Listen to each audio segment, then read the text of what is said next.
comes rolling in. Oh, when a death comes rolling in. Oh, I'm proud to be in that number. When a death comes rolling in. We're here on this march of 144 miles from the Liberty Bell in Philadelphia to Washington, D.C. to promote passage of the Medicaid Community Attendance Services and Supports Act.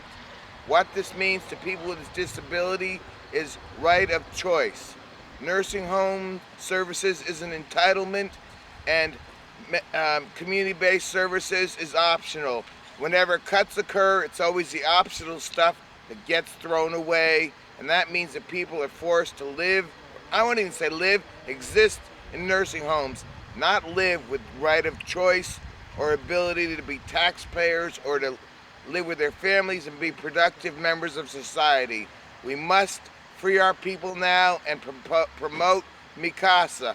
The Senate and Congress must listen to us and make this a law. It's called equality for all, not just for some. We're marching to Washington, D.C. to promote the passage of MiCassa, the Community Attendance Services and Supports Act. This will provide services for people so they can live in their own homes rather than live in a nursing home, using the same money that will keep you in a nursing home to provide you personal attendance services in your home, where you can have your choice of when you want to go to bed and what you want to eat and where you want to go. I'm also a member of the Ohio Brain Injury Association Board of Trustees as a survivor of acquired brain injury. I've been disabled from birth. I was a thalidomide baby, born in 1961. I'm here to get this bill passed, MiCassa, so that the money can follow the individual and disabled people won't be incarcerated in nursing homes the way that they are now, to end the institutional bias that nursing homes have bought through their huge lobbying efforts. What it means to me personally to be here, in all truth, is an opportunity to have camaraderie with my old friends. On our way to D.C. to set our people free, set them free, set them free, set them free. I have multiple disabilities, and I wanted to live alone, by myself, which I had been doing.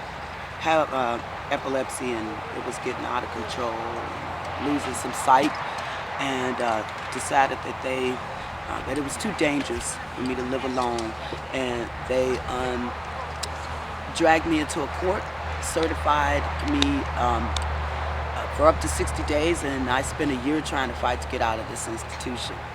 Got out, traveled around, whatnot for a few months, came back home to Chicago, and I joined ADAPT. People were calling from all over the country to send regards to all the marches. Everybody each day is doing terrifically and hanging in there, even though they're more tired each day. And the response from the public is just incredible. I think the strange thing for us is that on September 1st, Labor Day, was the Jerry Lewis Telethon, and then we started September 4th. And I think the public just didn't quite know what to do with this, because they're hearing, the telethon, my kids can't do anything, and then seeing mostly disabled people in wheelchairs doing this incredible march and going to Washington. And people, I think, were just floored that we were actually marching that far. I'm now 10 years post-pedestrian versus a freight train. I was run over by 2 locomotives and 4 cars. They put me back together at the University of Wisconsin-Madison, but when they were going to release me from the rehab center, my house wasn't accessible, so they were making plans for me to go live in the nursing home for 18 months, for 6 months, while the frost was in the ground, so that they could build me a ramp after the frost was gone. I had some friends build me a ramp, and I got free. The reason I'm doing this is I know too many people that have been put away for no reason other than their disability, and that's wrong. I'll tell you about a girl I knew when I was young. I saw her get hit by a car when I was 10 years old. They took her out of my neighborhood. For 30 years I didn't see her.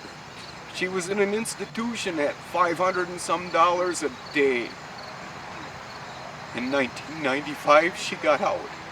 1998, I stood up with her in a wedding of another friend. She's working at Walmart. She's a taxpayer. What a gift. Every time I see her, she's full of smiles. Just imagine. There's so many people with these gifts. And what do we know that the rest of you don't? Why are we doing this? It's because segregation from our society is wrong. Locking people away because they have a disability is wrong. It's almost like we get locked away so it doesn't cause hurt to somebody else. You know, it hurts them to see us, so let's put them out of sight and out of mind. That's wrong. In America, everybody deserves the choice and the right to be free. It really is about all of us, and the thing about it is, this can happen to any of us in a split second. So many of these folks, I mean, you and me, we're able-bodied today, we could be in a chair tomorrow. We talk about liberty and we talk about give me liberty or give me death. Well, Mr. President and Congress and the rest of America, we want to say to you, give them liberty, but please don't give them death. You just come to adapt action, because this is really the cross-section of America, because you have everything.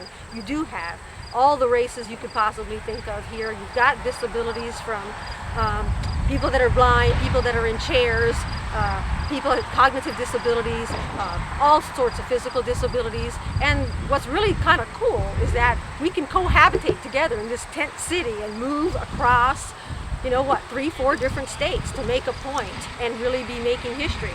This is the face of America.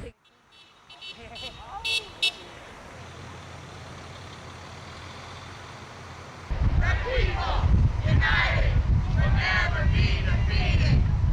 We have arrived in D.C. to set our people free.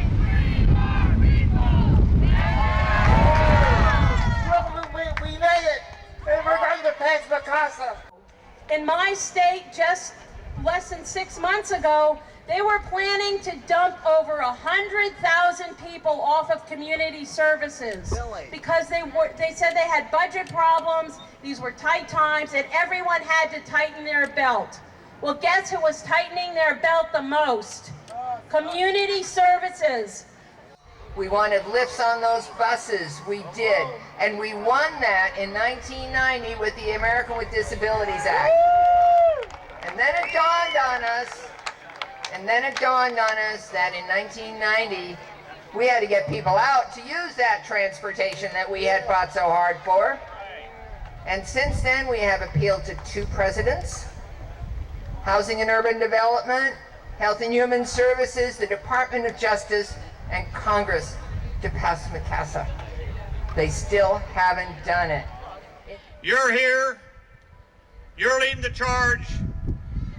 We have to get this passed to put that next element in there to back up the ADA, to make sure that not only is the door open, but that every person has the choice.